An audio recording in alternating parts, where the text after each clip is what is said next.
سگے بھائی آپس میں ناراض ہوں گے، سالوں سے بات چیت بند ہوگی۔ کیا ہے کہ کہیں جائیداد کا جھگڑا ہے، کہیں اولاد کا جھگڑا ہے، مختلف وجوہات قطع رحمی کا سبب بنتی نظر آتی ہیں۔ اور صلہ رحمی کا اتنا اجر و ثواب اسی لیے رکھا گیا ہے کہ ہم اپنے نفس کو مار کر اپنی خواہش کے خلاف جا کر ان رشتوں کو اللہ کا حکم سمجھ کر جوڑتے ہیں، اس لیے کہ یہ رشتے ہماری چوائس سے نہیں بنے، یہ رشتے ہمیں اللہ نے عطا کیے ہیں۔ دوستی ہم اپنی چوائس سے کرتے ہیں، اپنے مزاج کے مطابق دوست بناتے ہیں، مگر رشتوں میں ہماری مرضی شامل نہیں ہوتی، لہٰذا ہمیں اپنے مزاج کے خلاف جا کر رشتے نبھانے ہوتے ہیں، جس کی وجہ سے اللہ کے نزدیک یہ انتہائی پسندیدہ عمل ہے، اور دنیا اور آخرت دونوں جگہ اس عمل سے ہمیں ہی فائدہ پہنچتا ہے۔ اور جیسے یہاں رشتہ داروں سے صلہ رحمی اور تعلقات استوار کرنا مراد ہے، وہیں رسول خدا صلی اللہ علیہ وسلم کے قریبی رشتہ داروں سے تعلق اور رابطہ برقرار رکھنا، ان کا احترام و محبت بھی اس سے مراد ہو سکتا ہے، جیسے کہ رسول خدا صلی اللہ علیہ وسلم نے فرمایا کہ انا و علی ابو ہذہ الامتی، میں اور علی اس امت کے باپ ہیں۔ یعنی جس طرح اپنے والدین کے رشتہ داروں سے صلہ رحمی کرنا فرض ہے، اسی طرح روحانی والدین کا احترام اور ان کے متعلقین کا احترام اور مودت بھی فرض ہے۔ فاسقین کی یہ صفت ہے کہ وہ ان دونوں رشتوں کو قطع کرتے ہیں۔ وَيُفْسِدُونَ فِي الْأَرْضِ أُولَٰئِكَ هُمُ الْخَاسِرُونَ، اور فاسقین کی تیسری صفت یہ ہے کہ زمین پر فساد پھیلاتے ہیں۔ آج بھی ہمیں واضح نظر آتا ہے کہ کچھ لوگ عقائد کو بنیاد بنا کر ان یا تفرق بازی کے نام پر فساد پھیلاتے نظر آتے ہیں، اور مسلمانوں کو کافر کہہ کر ظلم کا نشانہ بناتے ہیں، اور کہیں سیاسی جماعتوں میں شامل لوگ سیاست کی بنیاد پر زمین میں قتل و غارت اور فساد کا سبب ہے، کیونکہ ان سب کا ہدف دنیاوی مفاد اور منافع کا حصول ہے۔ یہ بظاہر اپنے آپ کو کامیاب سمجھ رہے ہوتے ہیں، نفع حاصل کرنے والا سمجھ رہے ہوتے ہیں، جبکہ قرآن ایسے لوگوں کے لیے کیا اعلان کر رہا ہے کہ اولئک ھم الخاسرون، یہی لوگ خسارہ اٹھانے والے ہیں، نقصان اٹھانے والے ہیں۔ پھر اس کے بعد پروردگار عالم ارشاد فرما رہا ہے کہ کیف تکفرون باللہ وکنتم امواتا فاحیاکم ثم یمیتکم ثم یحییکم ثم الیہ ترجعون، کہ اللہ کے بارے میں تم کس طرح کفر اختیار کرتے ہو، حالانکہ تم بے جان تھے، تو اللہ نے تمہیں حیات دی، پھر وہی تمہیں موت دے گا، پھر آخرکار تمہیں زندہ کرے گا، پھر تم اسی کی طرف لوٹائے جاؤ گے۔ اس آیہ مبارکہ میں خدا سے کفر کرنے والوں سے ازرو تعجب یہ سوال کیا جا رہا ہے کہ تم کس طرح اللہ کے بارے میں کفر اختیار کرتے ہو، حالانکہ تمہارا کفر، تمہارا انکار،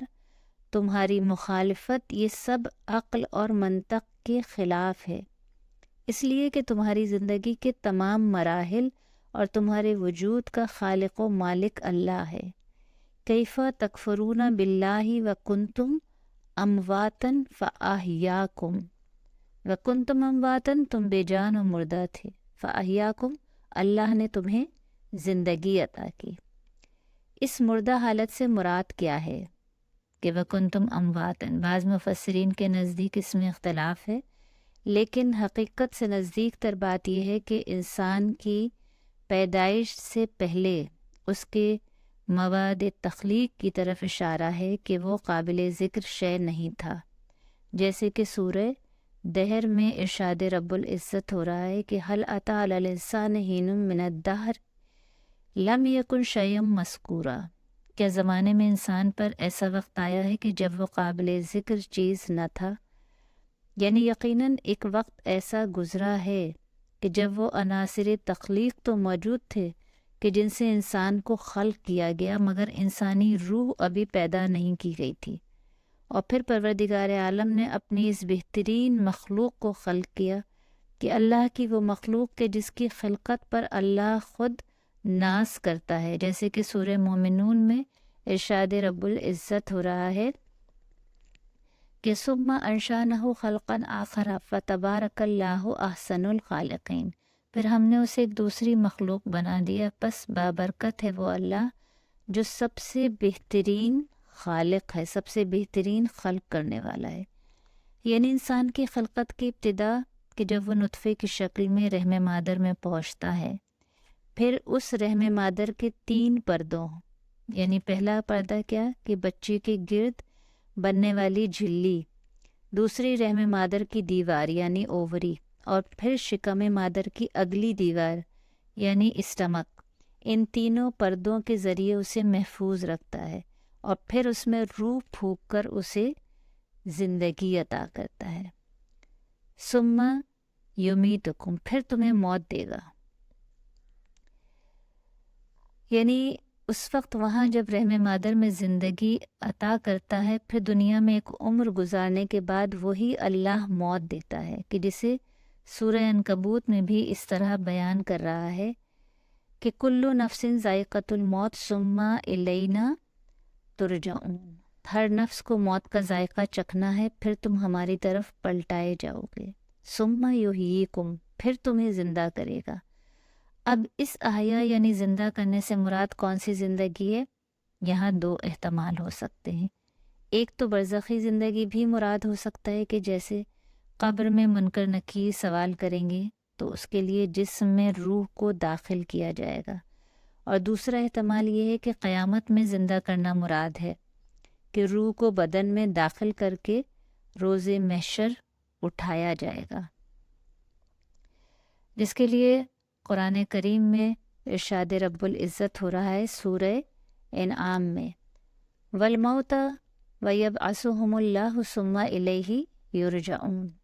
مردوں کو تو اللہ قبروں سے اٹھائے گا، پھر وہ اسی کی طرف پلٹائے جائیں گے۔ قبروں سے اٹھائے جانے کے بعد اللہ کی طرف جانا ہے، اور یہ سفر کا آخری مرحلہ ہوگا تاکہ حساب و کتاب اور جزا و سزا کا فیصلہ انجام پا جائے۔ اس کے بعد 29ویں آیت میں پروردگار عالم ارشاد فرما رہا ہے، تمام انسانوں کو مخاطب کر کے پروردگار عالم یہ ارشاد فرما رہا ہے کہ هو الذی خلق، کہ پروردگار عالم وہی اللہ ہے جس نے زمین میں موجود ہر چیز کو تمہارے لیے پیدا کیا ہے۔ هو الذی خلق لکم ما فی الارض جمیعا ثم استوی الی السماء فسوہن 7 سماوات وہو بکل شیء علیم، کہ وہ وہی اللہ ہے جس نے زمین میں موجود ہر چیز کو تمہارے لیے پیدا کیا، پھر آسمان کا رخ کیا تو انہیں 7 آسمانوں کی شکل میں بنا دیا، اور وہ ہر چیز کا خوب جاننے والا ہے۔ انسان ہی اللہ کی وہ مخلوق ہے کہ جس کی ضروریات کے پیش نظر، اس کے آرام و آسائش، اس کے سکون کی خاطر اللہ رب العزت نے اپنی باقی تمام مخلوقات، چرند پرند، حیوانات، نباتات، دریا، پہاڑ، چاند، سورج، ستارے، ان تمام کو خلق کیا، یعنی سارے موجودات انسان کے فائدے کے لیے مسخر کر دیے گئے۔ ثم استوی الی السماء، اس کے بعد آسمان کا رخ کیا تو انہیں 7 آسمانوں کی شکل میں بنا دیا، اور وہ ہر چیز کا خوب جاننے والا ہے۔ وَهُوَ بِكُلِّ شَيْءٍ عَلِيمٌ۔ قرآن کریم میں 7 آسمان کا ذکر ہے، جیسے کہ وَبَنَيْنَا فَوْقَكُمْ سَبْعًا شِدَادًا، اور ہم نے تم پر 7 مضبوط آسمان بنائے،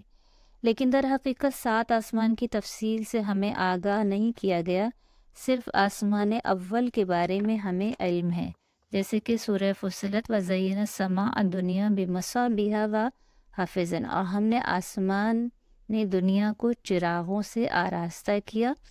اور محفوظ بھی بنایا۔ اور اسی طرح سورہ صافات میں ذکر ہے کہ اِنَّا زَيَّنَا السَّمَاءَ الدُّنْيَا بِزِينَةٍ لِلْكَوَاكِبِ، ہم نے آسمان دنیا کو ستاروں کی زینت سے مزین کیا۔ نظام شمسی اور دیگر کہکشائیں پہلے آسمان کے نیچے، یعنی جو آسمان ہمیں نظر آتا ہے، اس کے نیچے محو گردشیں اور بلند اور وسیع فضا میں پائی جاتی ہیں۔ پروردگار عالم یعنی 7 آسمان کا ذکر کر رہا ہے کہ ان لوگوں کو مخاطب کر کے کہ جو اللہ کے منکر ہیں، جو کفر اختیار کرتے ہیں، تو انہیں مخاطب کر کے اللہ یہ بیان کر رہا ہے کہ تم بے جان تھے، اللہ نے تمہیں حیات دی، پھر وہی تمہیں موت دے گا، پھر وہی تمہیں زندہ کرے گا، پھر اسی کی طرف لوٹائے جاؤ گے، اور وہ وہی اللہ ہے جس نے زمین میں موجود ہر چیز کو صرف تمہارے لیے پیدا کیا، اور پھر اس کے بعد آسمان کا رخ کیا، اور 7 آسمان تہ در تہ اللہ تعالیٰ نے خلق کیے، اور وہ ہر چیز کا خوب جاننے والا ہے۔ یہاں ہم آج کے سیشن کا اختتام کرتے ہیں، اس لیے کہ اس سے اگلی آیات کا موضوع زمین پر خدا کے نائب کے تقرر کے بارے میں ہے۔ دعا گو ہوں کہ پروردگار عالم ہم سب کو قرآن کریم کو جاننے، سمجھنے اور اس پر عمل کرنے کی توفیق عطا فرمائے، آمین ثم آمین۔ وآخر دعوانا ان الحمد للہ رب العالمین۔ اللہم صلی علی محمد وآل محمد وعجل فرجہم۔